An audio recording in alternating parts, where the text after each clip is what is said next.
ay inilaan upang kami ay tubusin sa kasalanan. At sa Kalbaryo, krus ay pasan-pasan, at ito sa iyo ang pagpapakuan. Kami ang dahilan, kaya't ika'y parurusahan, upang ang hantungan mo ay kamatayan. Poong Jesus Nazareno, patawarin mo kaming mga makasalanan dito sa mundo. Handog ang buhay mo sa lahat ng katulad ko.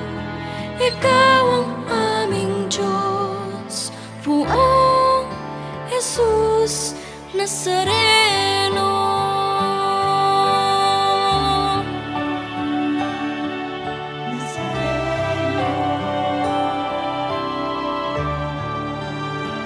Sa mga pagsubok, kami ay gabayan, nang di na muling masadlak sa kasalanan. Patnubayan mo, ilawan ang daan, upang di mabulit sa kadiliman. Kami ang dahilan, kaya't ika'y parurusahan, upang ang hantungan mo ay kamatayan. Poong Jesus Nazareno, patawarin mo kaming mga makasalanan dito sa mundo. Handog ang buhay mo sa lahat ng katulad ko. Ikaw ang aming Diyos, Poong Jesus Nazareno. Ipapangako namin sa iyo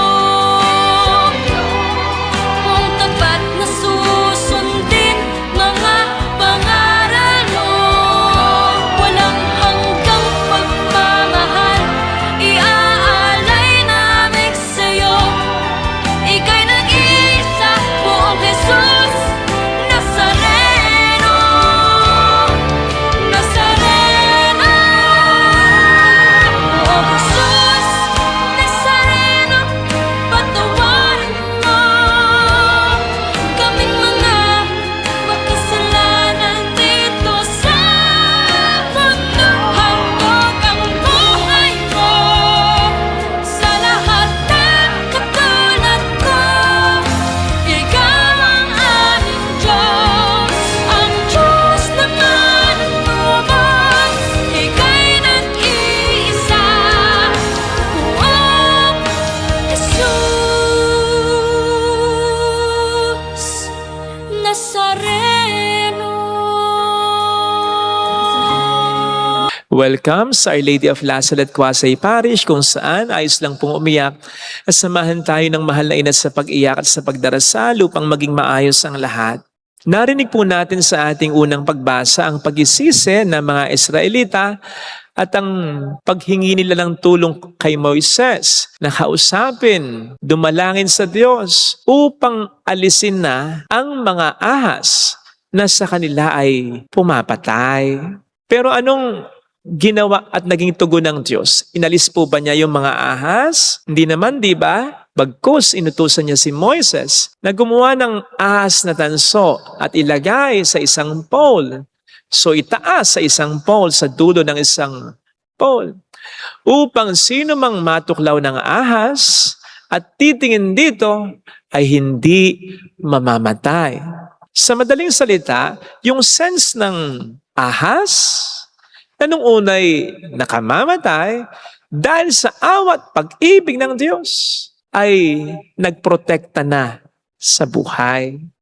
Ito rin ang makikita natin na ginawa ng Panginoon sa krus. Sapagkat noon ang krus ay nakakikilabot. Hindi ito magandang tanawin para sa mga tao noong kapanahunan ng ating Panginoon, sapagkat ito ay simbolo ng kamatayan. In fact, ng karumal-dumal na kamatayan. Kaya ang pagsusuot ng krus ngayon, kung ibabalik natin noon, ay para bang pagsusuot ng maliit na imahe ng silya elektrika, garote o kaya lethal injection. Ganon katindi, ka-gross ang dating noon. But again, dahil sa pagmamahal ni Jesus na napako at namatay sa krus, ang dating simbolo ng kamatayan ay naging simbolo ng pagkabuhay. Ang dating simbolo ng kalupitan ng tao ay naging simbolo ng dakilang pagmamahal ng Diyos sa lahat ng tao. Tunay nga namang iba ang nagagawa ng pagmamahal ng Diyos. Nagagawa nitong pagandahin kahit ang mga pangit at pinakapangit na bagay sa buhay natin. Naisip ko nga po dito yung Japanese art of repairing broken glass or ceramic pottery known as kitsugi. Ang ibig sabihin po ng kitsugi ay join with gold, saliwan, samahan ng ginto. So yun ang makikita po ninyo nangyayari dyan sa ceramic pottery na yan. Na nawasak, nasira, pero pinagkumpu-kumpuni at pinaganda ng gold na inyong nakikita. So dahil sa gold, nagkaroon siya ng ganda, nagkaroon siya ng halaga. Kahit na yung mga pangit sanang bitak-bitak o bakas ng pagkasira ng isang bagay na yan. Lalayo pa ba tayo? Tingnan na lang natin ang mahal na poong Nazareno. Sige nga, isipin na lamang ninyo kung ordinaryong tao yan. Ano, maganda bang tingnan? Taong nagbubuhat ng malaking krus at alam mong ipapako sa krus.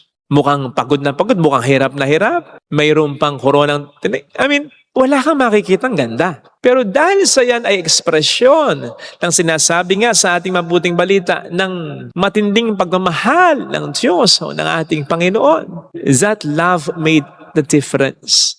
Yun ang nagpaganda sa lahat. At ito mga kapatid, ang challenge ng ating pagdiriwang ngayon. Isa sa mga challenges ay tulad ng Panginoon, bigyan natin ng halaga, ng value. Mahalin natin. Gawin nating mahal ang mga krus sa buhay natin. In a sense na wag lang natin itong tingnan bilang pahirap, pasakit, abala sa ating buhay.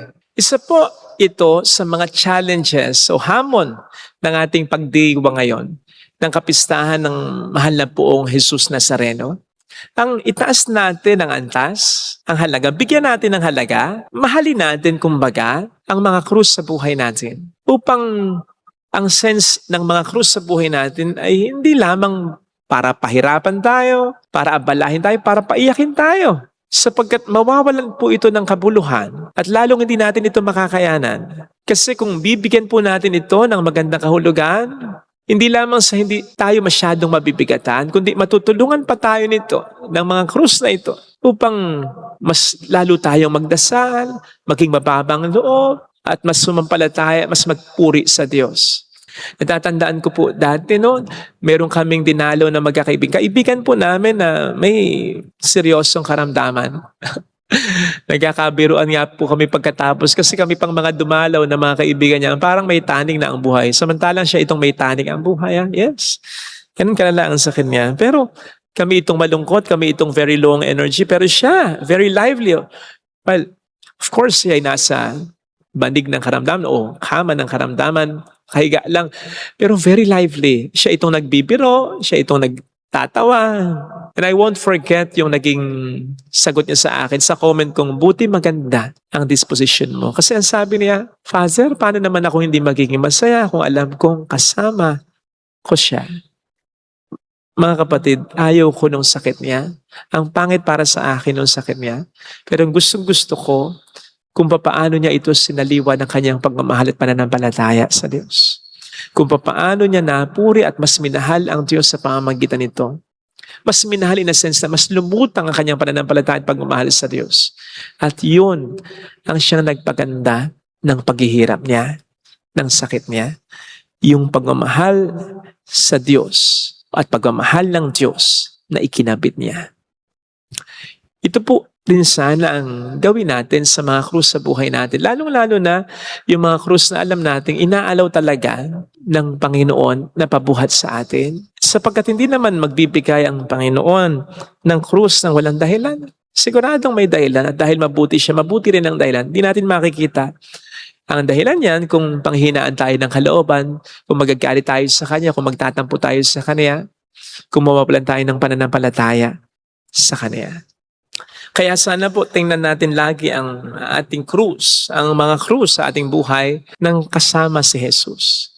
Kasama ang ating pagmamahal sa Kanya, kasama ang pagmamahal niya sa atin lalong-lalo na upang magkaroon ito ng halaga, upang magkaroon ito ng kabuluhan, at upang ito ay mas lalo nating makayanan. Nagtataka po siguro kayo kung bakit ko ito dinala dito. Ito po yung nakikita niyo pong krus sa altar. Kasi at one point po, merong kaibigan na nagkomento, bakit po very bare yung likod ng krus? Bakit hindi lagyan ng katawan ni Jesus? Kasi po, makikita nga naman sa camera dati, ayan, yan yung itsura dati. Diba? Very bare nga naman. So, lagyan daw ng design para naman di masyadong bare. So, pinalagyan po natin ng design na sumisimbol sa ating Panginoong Jesus. Hindi na po kasi po pwedeng lagyan ng corpus yan o ng katawan ng ating Panginoon kasi nandito na yan sa harapan. It's just that ito po yung nakaharap sa amin in order for us to be reminded that we are celebrating the Eucharist in the name of Christ. At yan po sa inyo yung bare talaga kasi meron na kayong malaking krus sa harapan. Yun na yung nakaharap po sa inyo. Pero sa mas malalim na pagninilay, pwede nating isipin talaga na pangit talaga ang krus kung wala si Jesus. Pangit talaga ang krus kung wala si Jesus. As hindi natin makikita ang kahulugan nito at hindi natin makakaya ang krus kung wala si Jesus. Kaya sana po, kung gagamitin din natin ang paglalarawang ito, sana kapag nakakita kayo ng bare na cross, imagine niyo lang po din na nandiyan din kayong nakapako sa krus dahil sa ating mga pinagdaraanan sa buhay. Pero makakayanan niyo ito sapagkat nandito lang din sa likod ninyo ang ating Panginoong Jesus, bearing the cross with you para mas makaya ninyo. Ito sana mga kapatid ang ating pagdasal sa ating banal na pagdiriwang upang anumang mga krus sa ating buhay ay ating makayanan at magkaroon ng kahulugan. Amen.